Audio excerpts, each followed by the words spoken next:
Hello बच्चों, welcome to the Zorawar classes. आप सभी का रीजनिंग क्लास में एक बार फिर से स्वागत है। और आई होप कि आप लोगों की जो स्टडी है काफ़ी अच्छे से चल रही है और आप काफ़ी कुछ सीख रहे हैं जो हमारी क्लासेस जो आप अटेंड करते हैं।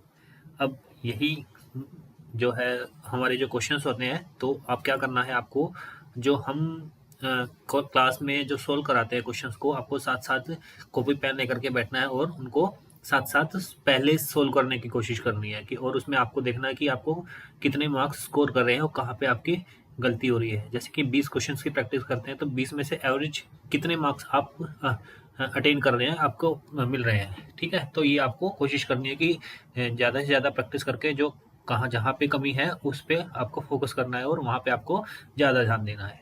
अब जैसे क्वेश्चन नंबर 1 है, वहाँ पे इसमें दिया हुआ है मिरर इमेज का एक क्वेश्चन है।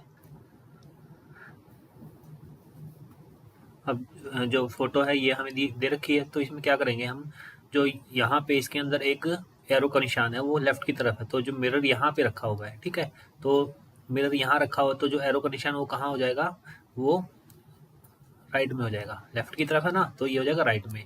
तो राइट में एक ऑप्शन यहाँ पे है और एक ऑप्शन यहाँ पे है, तो ऑप्शन 2 और 4 तो गलत हो जाएगा। अब पहला और तीसरा बचता है। अब देखते हैं, एक इसके अंदर ट्राइंगल है, ठीक है, ये वाला ट्राइंगल, ये ट्राइंगल है, तो जो मिरर होगा उसमें कैसे दिखाई देगा, ये ट्राइंगल ऐसे दिखाई देगा। जो पहला ऑप्शन है उसमें ये गलत हो जाएगा, क्योंकि इसका मुंह, ट्राइंगल का मुंह राइट में दिखा रहा है और यहाँ पे भी राइट में है, तो इसका जो लेफ्ट में होगा, इसका जो ट्राइंगल का फेस होगा, जो कि ऑप्शन 3 में दिया हुआ है, तो हमारा ऑप्शन 3 बिल्कुल सही हो जाएगा। Next question, question number 2। Select the term that is related to term 3 in the same way as term 2 is related to term 1। जैसे ओशन आइलैंड से रिलेटेड है, तो ऐसे ही डिजर्ट किससे रिलेट करता है। ओशन होता है, ठीक है, उसके अंदर छोटे छोटे आइलैंड होते हैं, तो ऐसे ही डेजर्ट होता है। डेजर्ट में क्या होते हैं, वो छोटे छोटे ओएसियस होते हैं, है ना, ये होते हैं। तो इसका ऑप्शन क्या हो जाएगा, ये बगीचा नहीं होगा, धूल का चक्रवात नहीं होगा, ऊंट भी नहीं होगा, तो ओएसियस इसका सही उत्तर होगा। Next question number 3। In a group of boys Anil is taller than Sunil, Sunil is taller than Mukesh but not as tall as Parvesh, Purvesh is taller than Salil, but he is not the tallest in the group. Salil is not as tall as Mukesh, who is the tallest. लड़कों के एक समूह में अनिल सुनील से लंबा है, सुनील मुकेश से लंबा है, लेकिन पूर्वेश जितना लंबा नहीं है। पूर्वेश सलील से लंबा है, लेकिन वह समूह में सबसे लंबा नहीं है। सलील मुकेश जितना लंबा नहीं है, तो इसमें बताना सबसे बड़ा कौन है। ठीक है, तो यहाँ जो ये लाइन बोलता है, जो अनिल है वो सुनील से लंबा है, तो जो लंबा है उसको ऊपर लेंगे और जो छोटा है उसको नीचे लिखेंगे। तो अनिल सुनील से लंबा है, तो मैंने अनिल को ऊपर लिख दिया और सुनील को मैंने यहाँ नीचे लिख दिया है।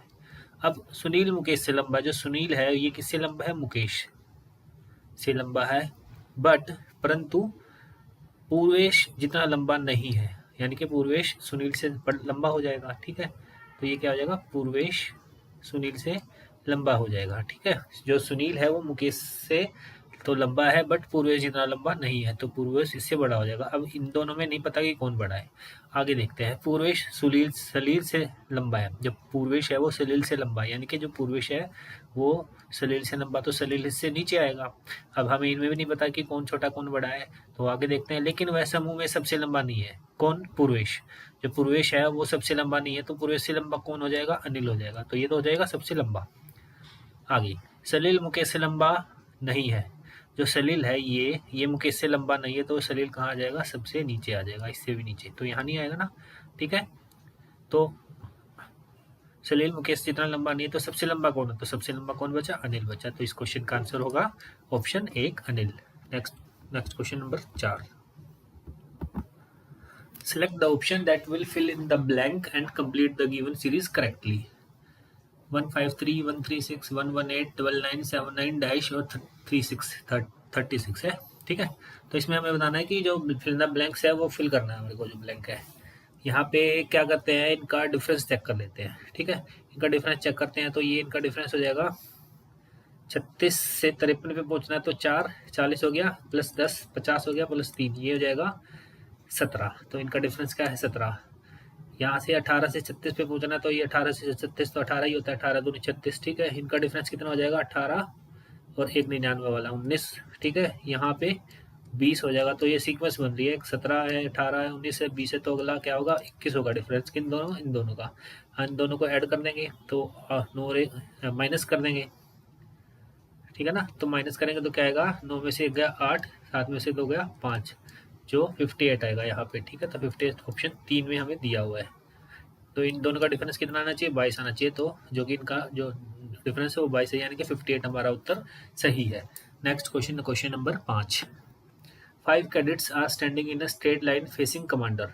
कमांडर के सामने एक सीधी रेखा में 5 कैडेट खड़े हैं। Parul is standing at one of the ends. Parul किसी एक छोर पर खड़ी है। आयुषी इज स्टैंडिंग टू जैमाज इमीडिएट लेफ्ट। जो आरुषि है वो जैमा के ठीक बाएं खड़ी है। ये कंफर्म कंडीशन हमारे पास है इस क्वेश्चन में। आगे, Tanishka has only one neighbour. Tanishka का केवल एक पड़ोसी है। Riddhima is standing next to neither Parul nor Aarushi. जो रिद्धिमा है वो ना तो पारुल और ना ही आरुषि के बगल में खड़ी है। Who is standing exactly in the middle of the line. जो एग्जैक्टली मिडल है उस लाइन में कौन है। तो यहाँ पे एक कंडीशन हमें दे रखी है कि जो आरुषि है वो जैमा के ठीक बाएं है। ठीक बाएं का मतलब इमीडिएट लेफ्ट, किसके, जैमा के। ये तो यहाँ पे जैमा लिख देते हैं हम।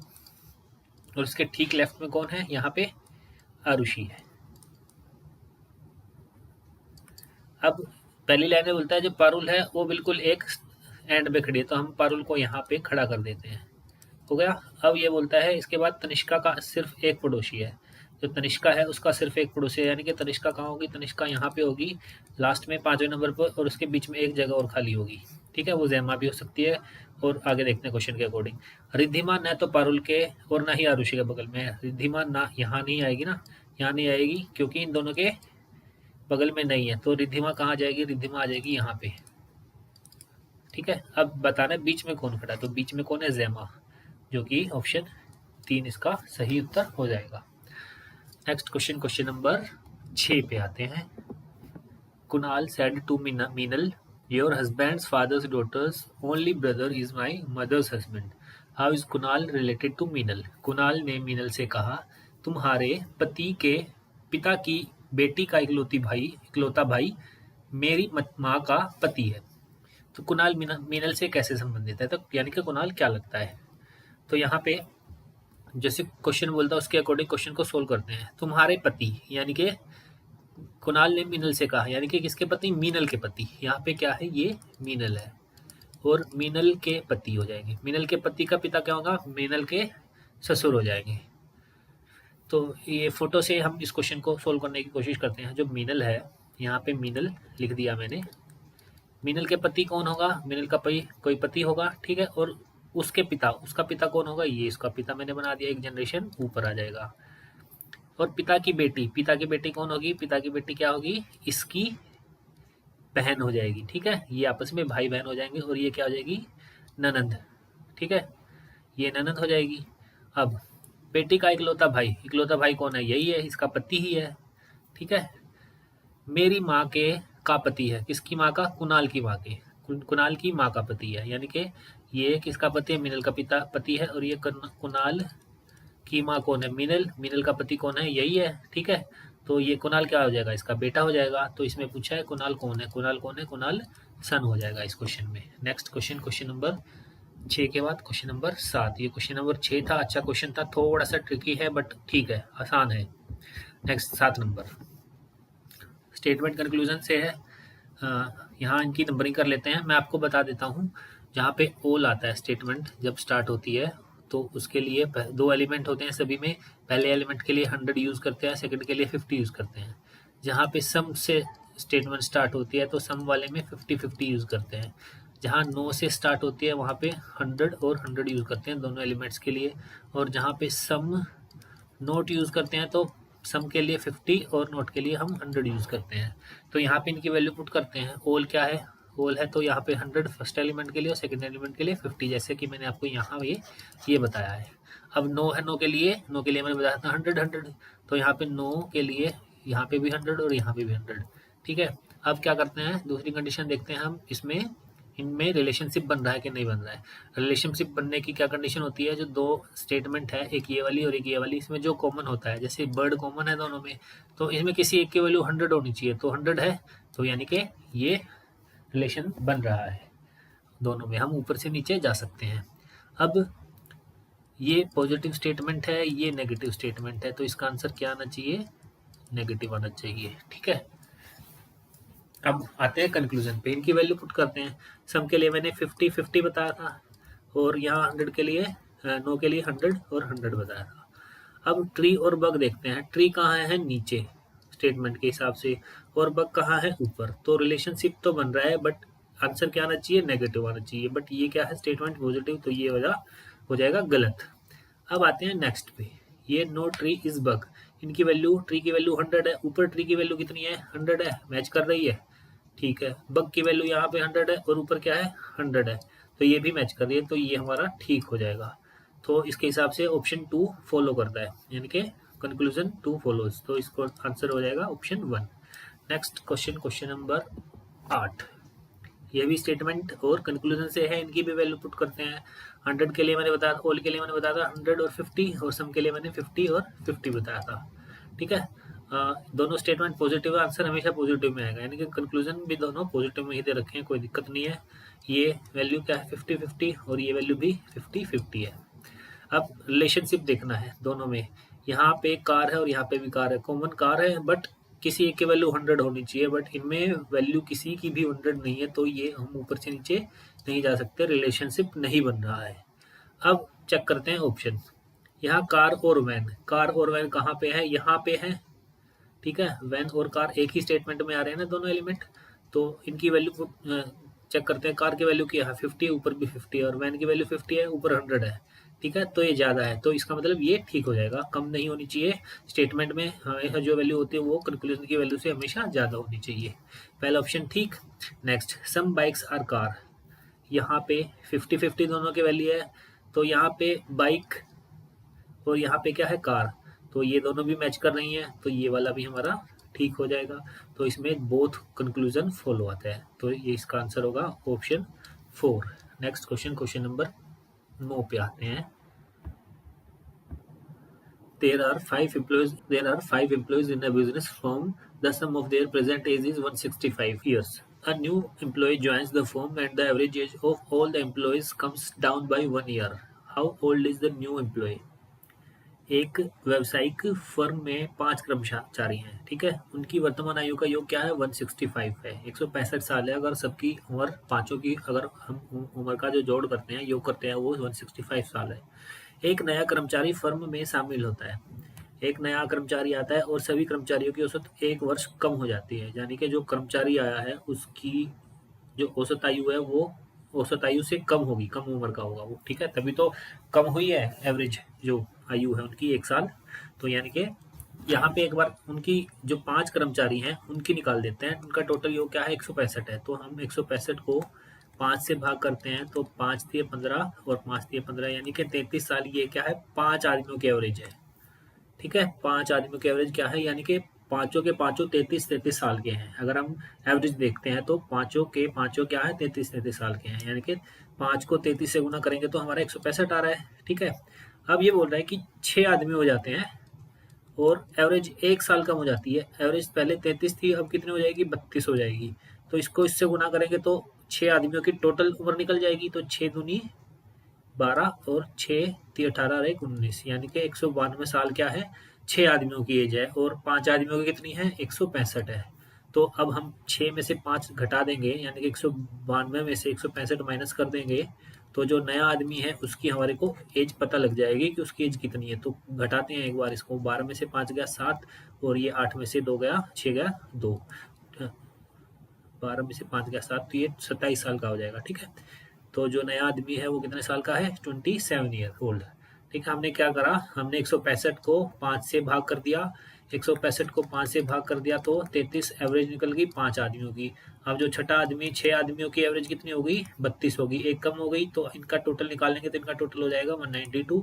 अब 192 में से 165 घटा देंगे, 27 साल जो नया आदमी है उसकी उम्र निकल जाएगी। Next question, question number 10।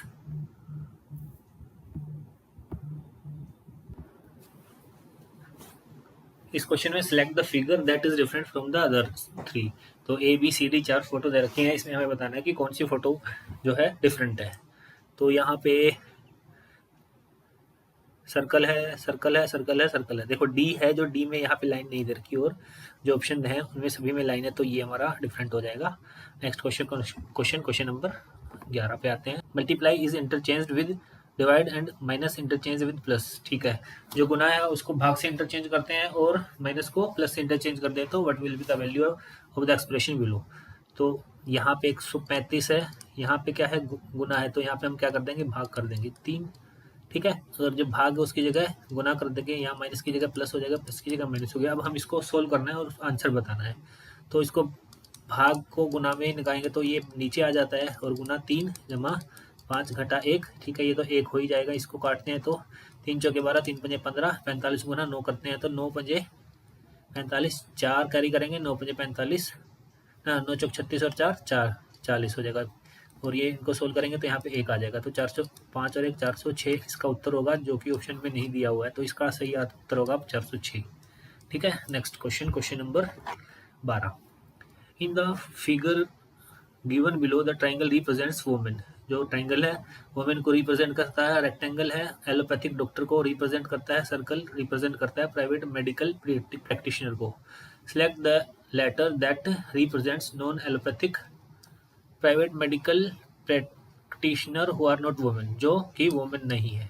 तो यहाँ पे वुमेन कौन है, वुमेन कौन है, वुमेन है ट्राइंगल। तो वुमेन ट्राइंगल है, तो ये जो वुमेन नहीं है, तो ये तो खत्म हो जाएगा। ठीक है, ये तो कट जाएगा सारा वैल्यू। अब हमें बताना है जो गैर एलोपैथिक निजी चिकित्सक है। एलोपैथिक निजी चिकित्सक क्या है, एलोपैथिक डॉक्टर किसको रिप्रेजेंट करता है, रेक्टेंगल को रिप्रेजेंट करता है। बट इसने बताना है जो नॉन एलोपैथिक है, तो जो रेक्टेंगल है वो भी हट जाएगा यहाँ से, रेक्टेंगल भी हमारा हट गया यहाँ से, ये हट गया, तो क्या बचा, ये जी बचा। ठीक है, ये जो सर्कल है ये किसको रिप्रेजेंट करता है, सर्कल रिप्रेजेंट करता है प्राइवेट मेडिकल प्रैक्टिशनर को, तो ये जी इसका सही उत्तर हो जाएगा। ठीक है, आसान था ये वाला question. Next question number 13। Select the Venn diagram that correctly represents the classes below fruits, juicy fruits and grapes। देखो grapes किसके अंदर आते हैं, जूसी फ्रूट्स के अंदर आते हैं, और जो जूसी फ्रूट्स होते हैं वो सारे क्या होते हैं, फ्रूट्स ही होते हैं। ठीक है, तो इसका सेकंड ऑप्शन उत्तर हो जाएगा। Next question number 14। नीचे the Venn diagram given below shown the number of students of a college who graduated this year. The triangle represents men, rectangle represents science graduate, and the circle represents employed person. What is the number of unemployed non-science male graduate? नीचे दिया गया van आरेख एक college के छात्रों की संख्या को दर्शाता है जिन्होंने इस वर्ष स्नातक किया है। त्रिभुज पुरुषों को प्रतिनिधित्व करता है, आयत विज्ञान स्नातकों का प्रतिनिधित्व करता है, और वृत्ति नियोजित व्यक्तियों का प्रतिनिधित्व करता है। बेरोजगार गैर विज्ञान पुरस्कार स्नातकों की संख्या हमें बतानी है। किसका, जो नॉन साइंस मेडिकल ग्रेजुएट होंगे। जो नॉन साइंस मेडिकल ग्रेजुएट है वो क्या होता है, देखो जो साइंस ग्रेजुएट है वो ये है, और किसको रिप्रेजेंट करता है, रेक्टेंगल को। तो रेक्टेंगल हमें बताना नॉन साइंस वाले, तो रेक्टेंगल वाला सारा उड़ जाएगा। ठीक है, जो रेक्टेंगल वाले हैं ये तो हमें बताना ही नहीं है, ये क्या है, साइंस ग्रेजुएट है। हमें बताना ना नॉन साइंस ग्रेजुएट पुरुष स्नातकों की संख्या बतानी है। ठीक है, अब क्या बचा, सर्कल और ट्राइंगल बचा। जो सर्कल है, जो ट्राइंगल है वो किसको रिप्रेजेंट करता है, मैन को रिप्रेजेंट करता है, और सर्कल किसको रिप्रेजेंट करता है, सर्कल रिप्रेजेंट करता है जो एम्प्लॉयड है। जो एम्प्लॉयड है हमें बताना है बेरोजगार, जो हमें बताना अनएम्प्लॉयड है वो बताना है। तो जो सर्कल है वो भी बाहर हो जाएगा यहाँ से। ठीक है, ये जो सर्कल है ये भी यहाँ से बाहर हो जाएगा, तो क्या बचेगा, 23 बचेगा। जो इस क्वेश्चन का आंसर होगा 23 होगा। ऑप्शन में नहीं दिया हुआ, बट इसका आंसर क्या है, 23 ही होगा। नेक्स्ट क्वेश्चन नंबर 15 पे आते हैं। Select the term that is related to the term 3 in the same way as the term 2 is related to term 1। Authentic genuine होता है। ठीक है, ऑथेंटिक क्या होता है, जेन्युइन, ये सिनोनिम्स है एक टाइप से। और जो डूबियस होता है वो क्या, संदेह वाला होता है ना। संदेह वाला मतलब इसमें प्रिमिटिव, रेडिकल, डाउटफुल और इमिटेशन है, तो डाउटफुल इसका आंसर हो जाएगा। Next question number 16। What is the total number of triangle in the given figure. ये फिगर ऐसा फिगर है, ये पता नहीं कितनी बार एग्जाम्स में आ चुका है, बहुत एग्जाम्स में आ चुका है। और ये कुछ ऐसी फिगर होती हैं, 10-15 कुछ ऐसी फिगर हैं जो हमें रट्टा मारने हैं कि उनके आंसर क्या है। अगर आपको ये वाली फोटो दिखती है तो इसका आंसर सीधा आपको 10 लगाना है। ठीक है, ये क्या है, ये अगर ऐसी फोटो दिखती है, इसका सीधा आंसर आपको 10 लगाना है। मैं वैसे इसको काउंट भी करवा सकता हूँ कि कितने ट्राइंगल बनते हैं, बट टाइम वेस्ट नहीं करना। आपको ये स्टार वाली फोटो है, इसको याद करना है, सीधा इसका आंसर 10 लगा के आना है। Next question number 17। Bindu went from point A to point B.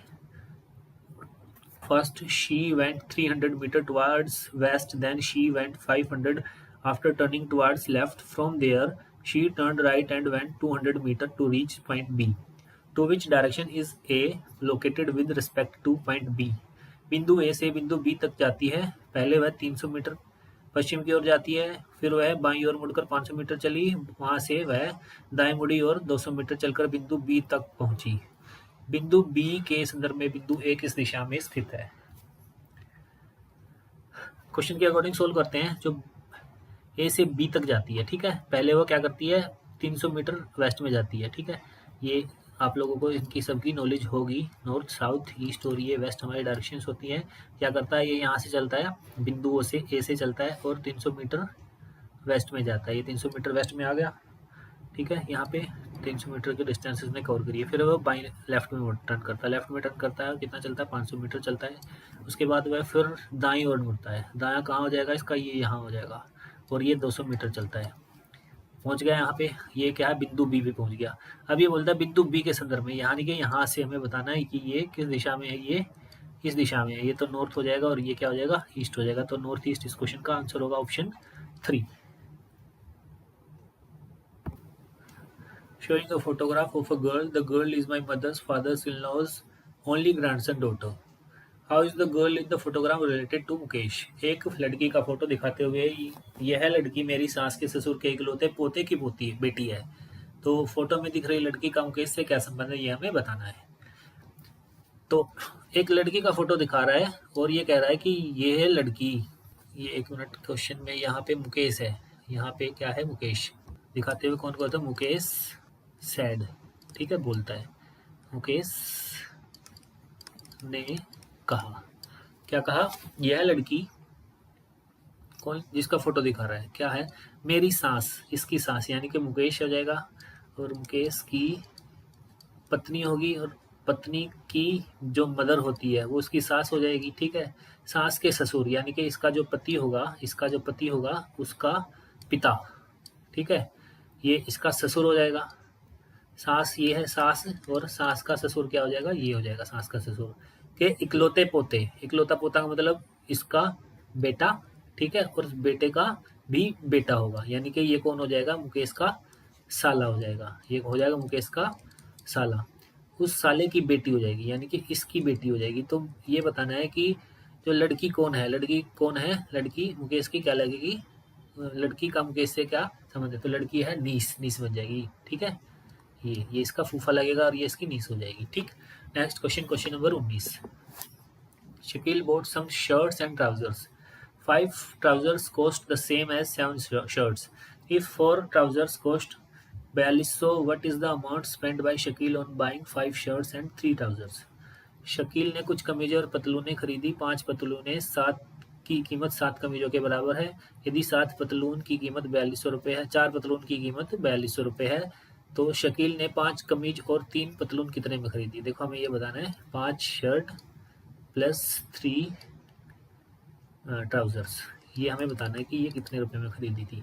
अब ये भी बोल रहा है कि जो 5 ट्राउजर्स हैं उसकी जो कीमत है वो 7 शर्ट्स के बराबर है, और इसने ये भी बताया है कि जो 4 ट्राउजर्स हैं उनकी वैल्यू क्या है, 4200 रुपये है, यानी कि 4200 रुपये की 4 आई थी। तो एक कितने की आएगी, 4200/4 कर देंगे, तो 4200/4 करेंगे तो 4 एकम 4, 4 पंजे 20, 1050 की एक ट्राउजर आएगी, ठीक। यहाँ इसने कितने पूछी है, 3 ट्राउजर पूछी है, तो 3 ट्राउजर की वैल्यू कितनी हो जाएगी, यहाँ पे 3 की हो जाएगी, 3 से गुना कर देंगे 1050 को, तो ये 0, 3 पंजे 15, 3 एकम यानी कि 3150। 3 ट्राउजर की जो होगी 3150 की हो जाएगी। अब हमें बताना है शर्ट की, पहले हम एक शर्ट की निकालेंगे। अब यहाँ पे इसमें पुट कर देते हैं, यहाँ पे कि 5 ट्राउजर यानी कि एक ट्राउजर कितनी है, 1050 की, तो 5 ट्राउजर इतने की होंगी, बराबर 7 शर्ट के बराबर होगी। तो यहाँ पे इनको काटते हैं तो एक शर्ट किसके बराबर हो जाएगी, 5 गुना 1050/7 तो काटते हैं तो 7 एकम 7, 7 पंजे 35 जीरो, और ये क्या हो जाएगा 15 पंजे 75 यानी कि 750। जो एक ट्राउजर है वो 750 की है। हमें बताना है 5 एक शर्ट 750 की, तो 5 शर्ट कितने की होगी, तो 5 से गुना कर देंगे तो 5 शर्ट क्या हो जाएगी 5 गुना 750, ये हो जाएगा 0 5 पचे 25 2 5 सत्ते 35 और 2 37, यानी कि ये हो जाएगी 3750। इन दोनों को ऐड कर दें आप, इसको और इसको ऐड कर देंगे, हमारा आंसर निकल जाएगा 0 5 5 10 7 और 1 8 और 1 9 3 और 3 6 6 9 00, इसका उत्तर हो जाएगा। Next question number 20, select the option that does not belong to the group given below. Table, chair, bed, sofa, desk, desktop, coat, bench, 4 option है। तो यहाँ पे टेबल हो गया, चेयर हो गया, बेड होगा, सोफा हो गया, डेस्क हो गया, डेस्कटॉप अलग है, कोट, बेंच, हाँ डेस्कटॉप, तो इसका आंसर क्या हो जाएगा डेस्कटॉप। ठीक है, आई होप आपको क्लास अच्छी लगी होगी। अपना स्कोर आप कमेंट बॉक्स में लिख सकते हैं, और ऐसे ही प्रैक्टिस करते रहिए। प्रैक्टिस करोगे तो आपकी जो स्कोर है वो बढ़ेगा, प्रैक्टिस में ही से ही आपको मजबूती मिलेगी आपकी स्टडी में। तो मिलते हैं नेक्स्ट क्लास में, तब तक के लिए जय हिंद जय भारत।